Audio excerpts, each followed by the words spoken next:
Volume 4, Chapter 479, 27th of August, 1946. Jesus and John arrive at Engannim. The weather has really kept its promise and turned into a gloomy, persistent drizzle. Those who are in wagons are well protected, but those who are traveling on foot or on donkeys get wet and are annoyed at it, particularly those who are troubled not only by the water wetting their heads and shoulders, but also by the mud which is becoming more and more watery, and thus soaks into their sandals, sticks to their ankles, and splashes their garments. The pilgrims have pulled over their heads mantles or blankets, which they have folded double, and they look like hooded monks. Jesus and John, who are on foot, are drenched, but they take more care in protecting their bags, containing their spare clothes, than themselves. They arrive thus at Engannim, and they begin to look for the apostles, separating, in order to find them sooner. And it is John who finds them. That is, he finds James of Zebedee, who had purchased provisions for the Sabbath. We were worried, and if you had not come, we were going to walk back, notwithstanding that it was the Sabbath. Where is the Master? He is looking for you. The first to find you is to go near the blacksmiths. Then, look, we are staying in that house. She is a good woman with 3 daughters. Go to the Master at once and come back. James lowers his voice and whispers, looking around. There are many Pharisees, and they are certainly evil-minded. They asked us why he was not with us. They wanted to know whether he had gone ahead or was behind. At first we said, "We do not know." They did not believe us. And they were right, because how could we say that we do not know where he is? Then the Iscariot, he is not so scrupulous, said, "He is ahead of us," and as they were not convinced, and asked with whom, with what, when he had gone, because they knew that last Friday he was near Giscala, he said, "He embarked at Ptolemais, and so he preceded us. He will land at Joppa, and will enter Jerusalem by the Damascus gate, and will go at once to see Joseph of Arimathea in his house in Bethsaida." "But why so many lies?" asks John, who is scandalized. Who knows? We told him as well.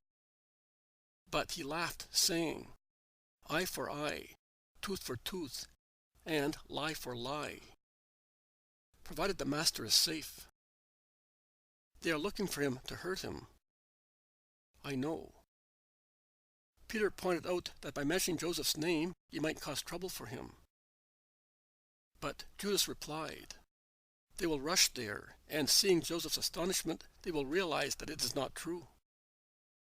They will hate you, then, for making fools of them." We objected. But he laughed and said, "Oh, I do not give a fig for their hatred. I know how to make it harmless. But go, John. Try to find the Master and come with him. The rain is helping us, as the Pharisees are indoors, in order not to wet their bulky garments." John gives his brother his bag, and is about to run away, but James holds him back to say to him, "And do not mention Judas's lies to the Master. Even if they were told for a good purpose, they are still lies, and the Master hates falsehood." I will not tell him, and John runs away. What James said is true. Rich people are already at home. Only poor people are bustling about in the streets, looking for shelter. Jesus is in a lobby near the forge. John approaches him and says, "Come quickly. I found them. We shall be able to put on dry clothes." He does not say anything else to justify his hurry. They soon arrive at the house. They go in through the door left ajar. Immediately behind it are the 11 apostles who crowd round Jesus, as if they had not seen him for months. The landlady, a little, withered, shrunken woman, peeps at them through a door ajar. "Peace to you," says Jesus, smiling, and he embraces them all with the same fondness. They all speak at the same time, wishing to tell him so many things. And Peter shouts, "Be quiet, and let him go. Don't you see how wet and tired he is?" And he says to the master, "I had a warm bath prepared for you, and give me your wet mantle, and warm clothes. I took them from your bag." He then turns round towards the inner part of the house, and he shouts, "Hey, woman, the guest has arrived. Bring the water, because I will see to the rest."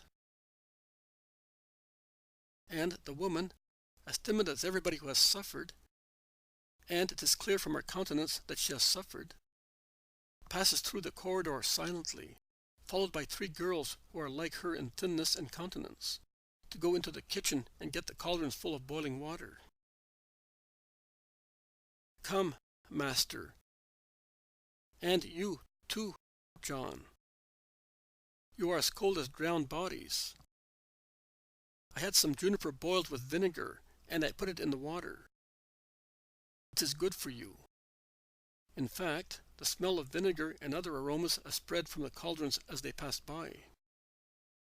Jesus, upon entering the little room in which are 2 large tubs, that is, 2 small wooden vats probably used as wash tubs, looks at the woman going out with her daughters, and he greets her. "Peace to you and to your daughters, and may the Lord reward you." "Thank you, Lord," she replies, and she slips away. Peter goes in with Jesus and John. He closes the door and whispers, "Remember that she does not know who you are. We are pilgrims, all of us, and you are a rabbi. We are your friends."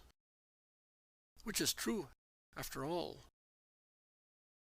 It isn't. Of course, it is but a half-hidden truth. Too many Pharisees, and too interested in you. Act accordingly. We shall speak later. And he leaves them alone and goes back to his companions who are sitting in a little room. And now? What shall we tell the Master? If we tell him that we lied, he will be grieved. But we cannot hide the truth from him, says Peter. Do not sacrifice yourself. I lied, and I will tell him. And you will make him even sadder. Have you not noticed how depressed he is? Yes, I have. But that is because he is tired. In any case, I can also say to the Pharisees, I told you a lie. That is a trifle. The important thing is that he may not suffer. I would not say anything to anybody. If you tell him, you will not keep it a secret. If you tell them, you will not be able to save him from their snares, remarks Philip. We shall see, says Judas confidently. A short time later, Jesus comes in wearing dry clothes and refreshed by the bath. John follows him. They speak of everything that happened to the apostolic group and to the Master and John. But no one mentions the Pharisees until Judas says, Master, I know for certain that those who hate you are looking for you. And in order to save you, I spread the rumor that you are not going to Jerusalem along the usual route, but by the sea as far as Joppa. They will rush there, Ha ha ha ha. But why lie? And why do they lie? But they are they, and you are not. You ought not to be like them. Master, I am only one thing, one who knows them and who is fond of you. Do you want to be ruined? I am ready to prevent that. Listen to me carefully and hear my heart speak to you through my words. You shall not go out of here tomorrow. Tomorrow is the Sabbath. All right. But you shall not go out. You will rest, you. Everything but sin, Judas. No consideration will make me agree to neglect sanctifying the Sabbath.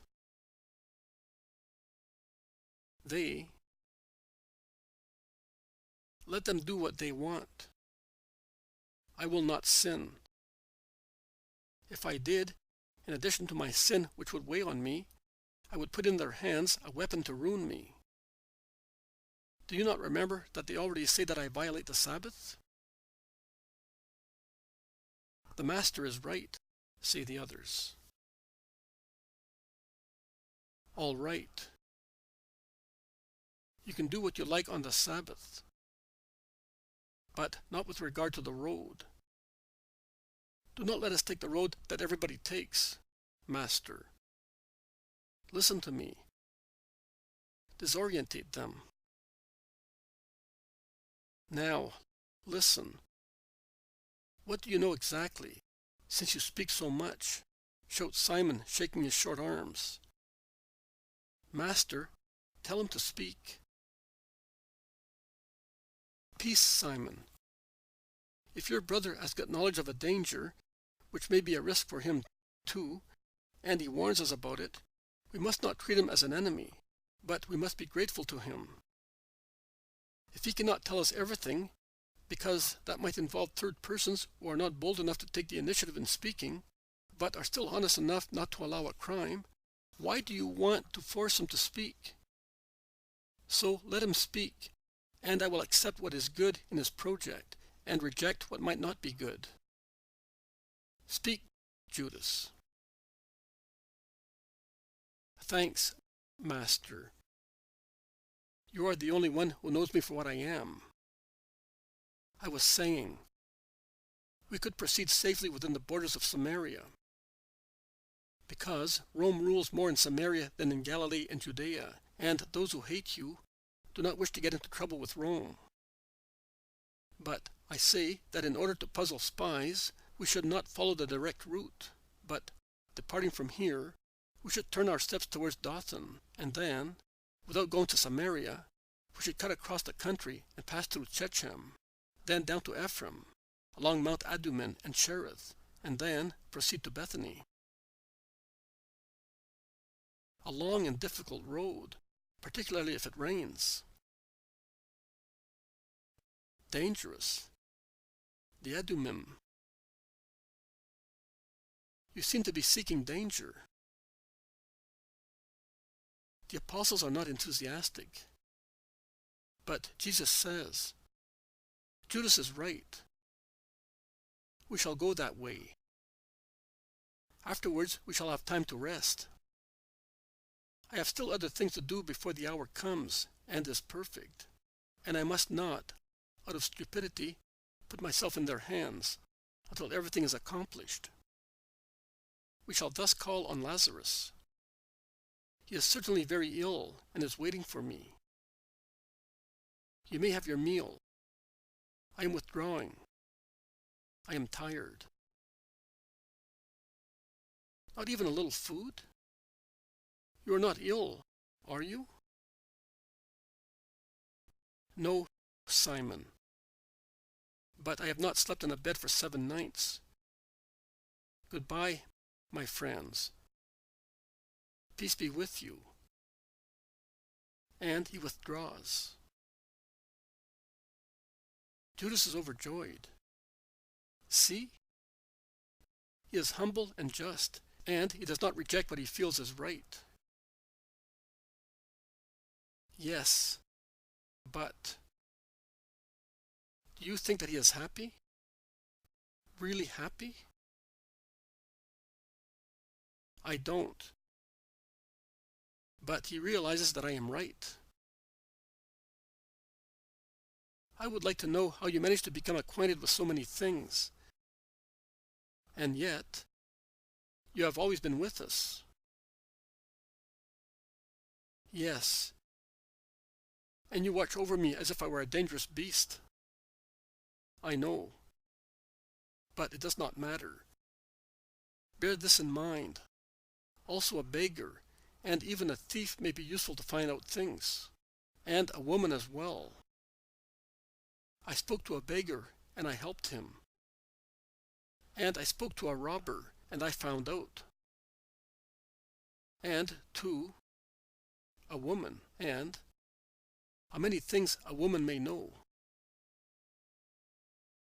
The astonished apostles looked at one another. They cast inquisitive glances at one another. When? When did Judas find out and get in touch with? He laughs and says, "And I spoke to a soldier." Yes, because the woman had said so much as to make me go to the soldier. And he confirmed. And I made people know. Everything is permitted when it is necessary.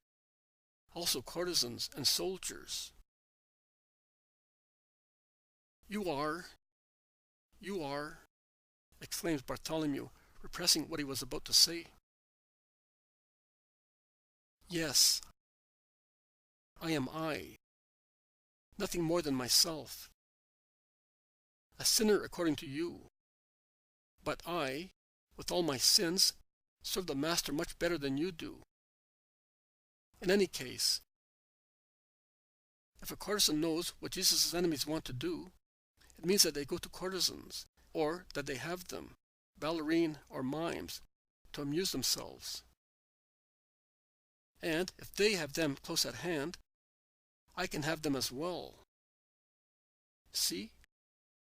She was useful to me. You may consider that at the borders of Judea he might have been caught. And since I avoided that, you ought to say that I was wise. They are all pensive and take their food listlessly. Then Bartholomew stands up. Where are you going? To look for him. I do not believe that he is sleeping. I will take him some warm milk, and I shall see. He goes out and is absent for some time. He comes back. He was sitting on the bed and was weeping. You have grieved him, Judas, just as I thought. Did he say that? I will go and explain. No, he did not say that. On the contrary, he said that you have your merits, too. But I understood him. Do not go. Leave him in peace. You are all fools. He suffers because he is persecuted and hindered in his mission. That is the reason, replies Judas in a rebellious tone. And John confirms it.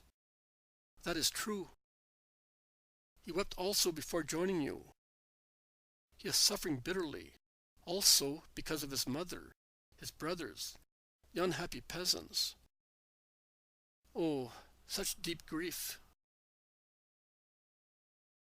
Tell us.